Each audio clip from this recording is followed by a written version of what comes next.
Hello people, the topic I want to cover for you today is Aspiring Champions, a unit which I think is often a little bit underappreciated because there are two of perks that they have which people aren't really aware of because the game doesn't really make them obvious to you unless you go and take a look at it in detail. That's what I'm going to be doing in this video. So the perk of Aspiring Champions is the encouragement, but the tooltip is exactly the same as that of your Lord and Hero. So you might think, well, what's the big deal? I always have some encouraging units in my army that can fill that role. Well, there is actually a little difference with the Aspiring Champions, which you may or may not be aware of already. So if you take a look at this Marauder, it's being buffed by the Chaos Lord. So its leadership, base value of 60, has gone up by 5 from flanks being secure and by 3 from the Lord being nearby. 3 leadership really isn't a whole lot.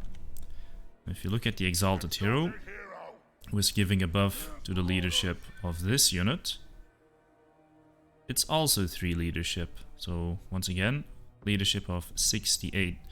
If you look at the Chaos Marauders that are being buffed by the Aspiring Champions, they are receiving an encouragement of 8 leadership. So a difference of 5. Compare it 68, 73. It's a significant difference to how long your Marauders are going to stick in combat. That's the first advantage of the Aspiring Champions over regular encouraging units that you may or may not have already been aware of, but if you weren't, now you know. So the best way to deploy them, of course, is in the center of an infantry formation. Their aura is wide enough to buff about 3 units if you put them in a line. So that can really help you get more value out of your Marauders.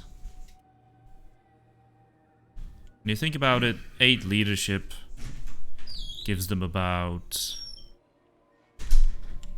the same thing as immunity to psychology in terms of leadership, because fear is 8. So basically any unit is being helped by the Aspiring Champions is, for all intents and purposes, immune to fear. Now the second perk of the Aspiring Champions, we'll see it when we engage on these zombies.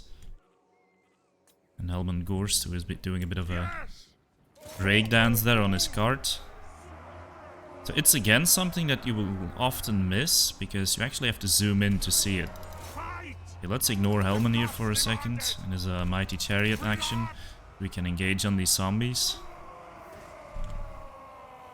The Aspiring Champions, as you're about to see, have heroic attacks. And why is that significant? Well, you can see these zombies being thrown around. And actually being thrown pretty far as well. And units that are being thrown around are not fighting efficiently.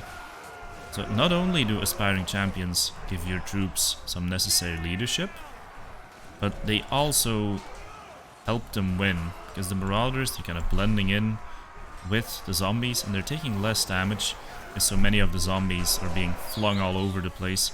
And this is not something you really notice in battle so much when you're playing from a top-down view, as I often do, and I guess most multiplayer players often do.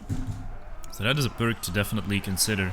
Now, would I recommend ever taking more than 1 Aspiring Champion in an army? I wouldn't say so.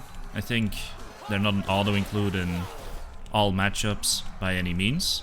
But if you're going for this Marauder frontline, and the opponent doesn't have, or doesn't potentially have, things that can snipe them very easily and quickly like cannons, then I think adding 1 Aspiring Champion to a Marauder or even a Chaos Warrior frontline is a great help. So maybe, now that you've seen this, you will go and create some armies with Aspiring Champions. I definitely would love to see them on the field. Hope that helped you. Thanks for watching. If you want more content, like and subscribe. See you in the next video.